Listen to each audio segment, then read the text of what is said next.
My husband Robert and I were high school classmates. Our relationship started during our sophomore year school trip. I had a dream to become a doctor. At the same time, Robert had his own dream. He wanted to be a lawyer. We each pursued our dreams and enrolled in our respective universities.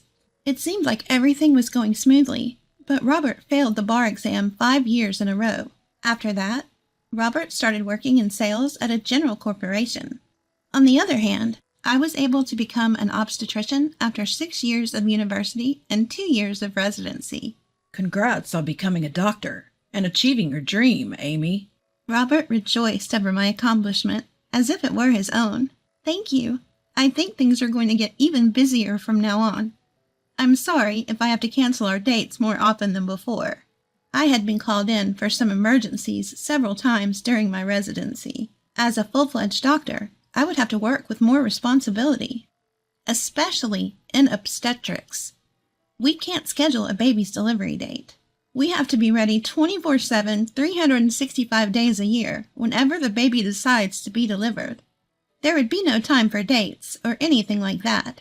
Feeling guilty, I apologized to Robert. He replied, So, why don't we just get married? Huh? Get married?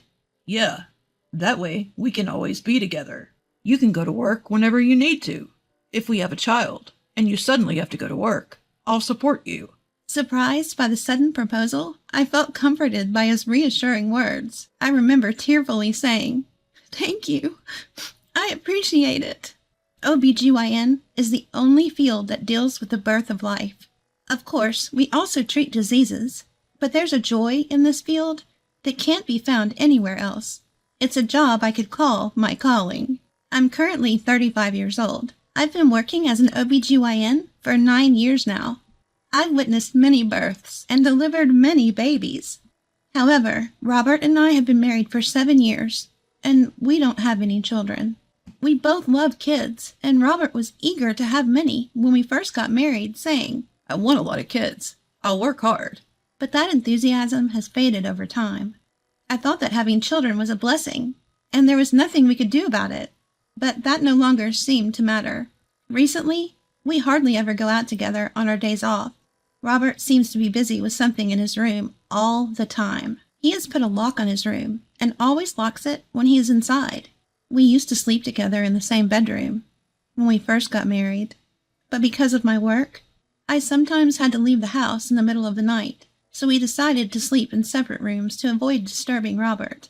Also, when I work late, or night shifts, and I'm not home, Robert also comes home late. I know this because we have a dog at home.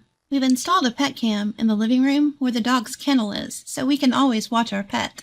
The camera is set to send a notification to our phones when someone comes home, so I always know when Robert gets back. Of course, Robert knows about this camera, and we can both view it from our phones. One day, I received a notification on my phone at an unusual time. It was on a day when I was working a night shift, but it seemed like Robert had returned home at the usual time. Normally, I wouldn't mind, but the sound of that notification felt odd. Since I was on break, I immediately checked my phone. On it was a video of my husband and a woman's legs in a skirt. What's this? I inadvertently exclaimed aloud in the break room. The other nurses around me asked what was wrong, but I replied with a feigned smile, saying it was nothing.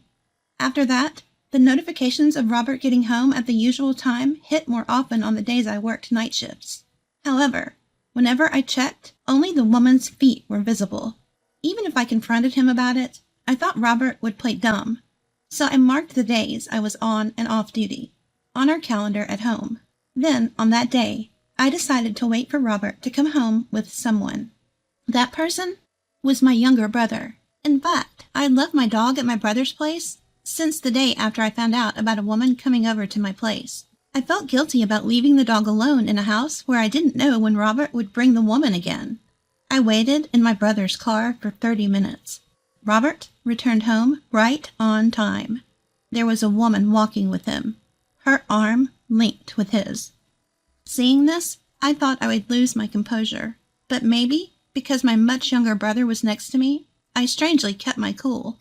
I immediately started recording a video with my phone. My brother-in-law is bold. Doesn't he worry about being seen by the neighbors? My brother said after I finished filming the two who had comfortably walked into the entrance. Yeah, there must be neighbors watching. It would be strange if there weren't people watching at this time. I found myself agreeing. Looking around, it seemed it was during the rush hour when neighbors were returning home. I hadn't noticed because I worked on an irregular schedule, but I just realized that this is the general time when people return home. That night, I stayed at my brother's house, playing with my beloved dog, and then sleeping. The next day, I decided to visit a neighbor with whom I am particularly close to, and asked about Robert and the woman. It seems the neighbor also found it suspicious and had asked about it. He had apparently answered that she was his sister. The neighbors believed him, since they knew that I also had a brother who was much younger than me. Now that I also had testimony from my neighbor, I was thinking about when to propose a divorce to Robert, when one morning a familiar face appeared in the consultation room. "Thank you in advance." The woman who entered with a worried voice was none other than, I believe, Robert's mistress.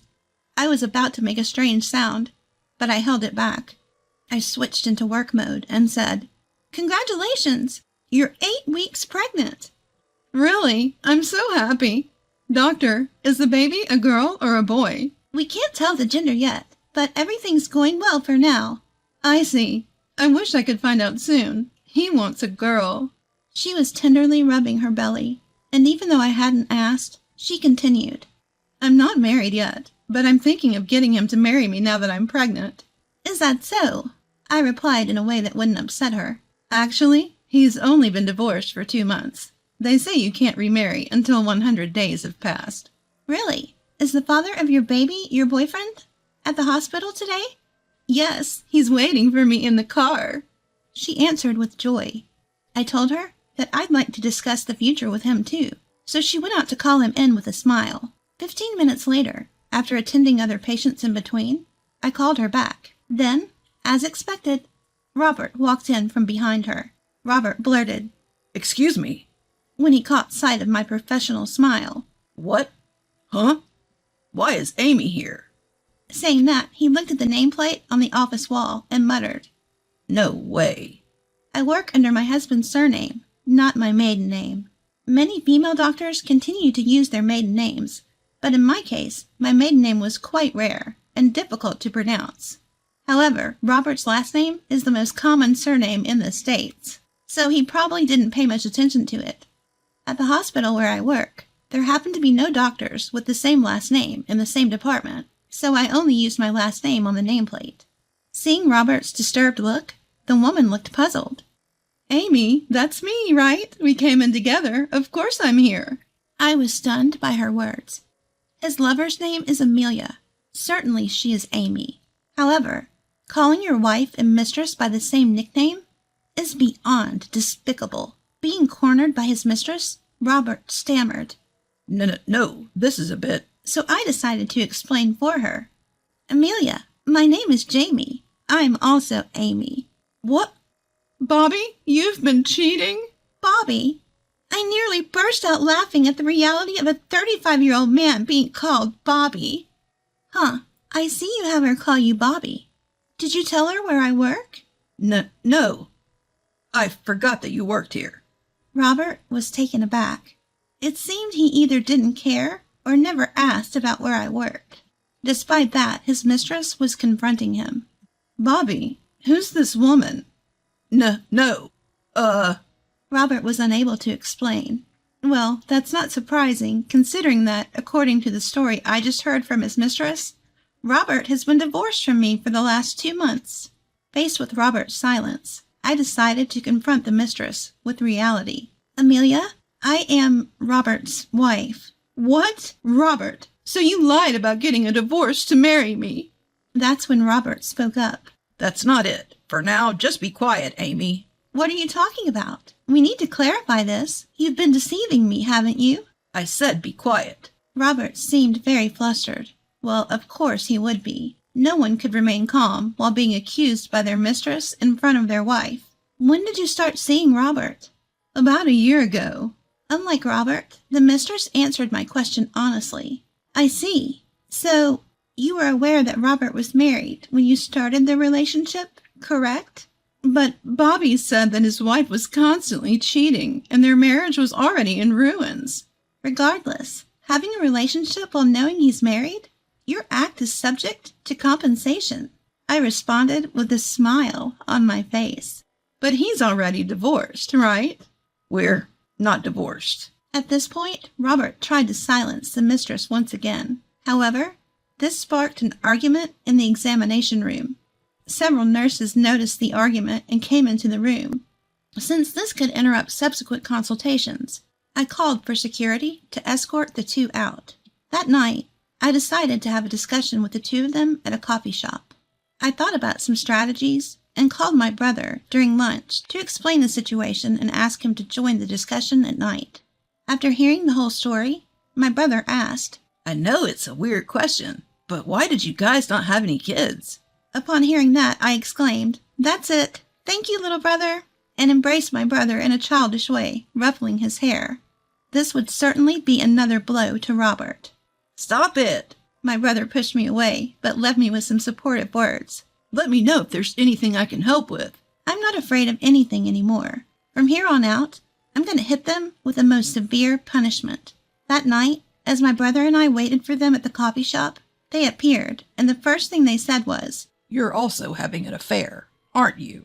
At these words, my brother spoke up. Long time no see, brother-in-law. How have you been? Huh? Brother-in-law? You don't mean? Yes, I was just a teenager when you two got married. My brother and I are 9 years apart. He's grown quite mature over the past 7 years, so I guess it's understandable that he didn't recognize him. Furthermore, my brother added, I'm here today as a witness, so please keep that in mind. Fixing Robert and his lover with a sharp gaze. Huh? A witness? Robert looked shocked. In fact, my brother had become a lawyer. Moreover, a lawyer who specializes in divorce cases. He knew about Robert's multiple bar exam failures and had been considerate not to mention it. More importantly, let's continue our conversation from earlier. Here, I brought this. I presented an envelope. Inside was a divorce paper, with my part already filled out. Fill this out. Right now. What a considerate woman, bringing the papers herself. Robert retorted, now looking rather smug, and quickly filled out the papers. Robert's lover, seemingly excited, said, Now, after 100 days, I can officially be Mrs. CEO. However, I immediately asked her, Mrs. CEO? What are you talking about? Robert said he's the CEO of a top-tier company. Robert's eyes started darting around. Yeah, that's right. I couldn't stop laughing. Seeing me doubled over in laughter, Robert's lover looked perplexed. What's so funny? Oh, I'm sorry. Who did you say is a CEO? Robert's just an ordinary office worker. And the house? It's under my name. Also, there's no waiting period for men to get remarried after getting a divorce. Upon hearing this, Robert's lover was livid. What? Robert, how many times were you gonna deceive me? I've had enough. I thought you loved me. Well, I thought you were rich and had a big house. Otherwise, why would I fall for an old man like you? Seeing the two bicker, my brother and I couldn't help but crack a smile. Now it's time to send my husband further into the abyss. I swiftly handed Robert some documents. What's this now? Robert took it bluntly, tearing open the envelope. Upon seeing the contents, his face turned as pale as a sheet. What is this? Do you remember when we had trouble conceiving and had ourselves checked? This is the result from back then. I didn't mention it because I knew you had some ego. Is this mine? Yes. It seems you can't have children. So who's the father of the child inside her, I wonder? I presented him with the test results we had done years ago. According to the results, Robert was infertile. I had not mentioned it to him since I'd come to realize that even without children, we could still be happy together. Upon hearing the news, the other woman didn't consider her surroundings and began to make a scene. I didn't know you were infertile. Wait, so it's not my kid? Maybe the test results are fake. Robert's lover hit and snapped at him. If you're seedless, it's someone else's. I didn't know who the father was, so I was planning to marry you because you earned the most. Hearing that, Both my brother and I were left speechless. The two of them kept arguing, so we tried to calm them down, worried they disturbed the other customers. But they were unstoppable. My brother, as a lawyer, began to explain to them. He said I would be demanding compensation from both Robert and his mistress. The two of them cried, "We don't have any money." But that wasn't my problem. My brother told them if they continued to complain, he'd take them to court, and they finally agreed to pay. The next day, I quickly submitted the divorce papers and kicked Robert out of my house. After that, Robert, who was incapable of doing any housework, couldn't live alone, and was disowned by his parents, and ended up marrying his mistress, Amelia. Moreover, he desperately wanted a child, and decided to raise the unborn child as his own, although they didn't know who the father was. Amelia probably figured it would be cheaper to raise the child together and share the burden of the compensation than to pay it on her own. Robert started working like a mule to pay the compensation for both of them. Once Amelia gave birth, she planned to put the baby in daycare and get a part-time job. Meanwhile, I sold my house and stayed with my brother until I found a new place. As I was preparing to move into my new house, my brother asked me not to leave, but I brushed it off, saying, "You'll never get a girlfriend if I'm around." Of course, I took the dog, and we are now living together in our new home. Moving forward, I plan to continue working and being involved in bringing many more lives into the world.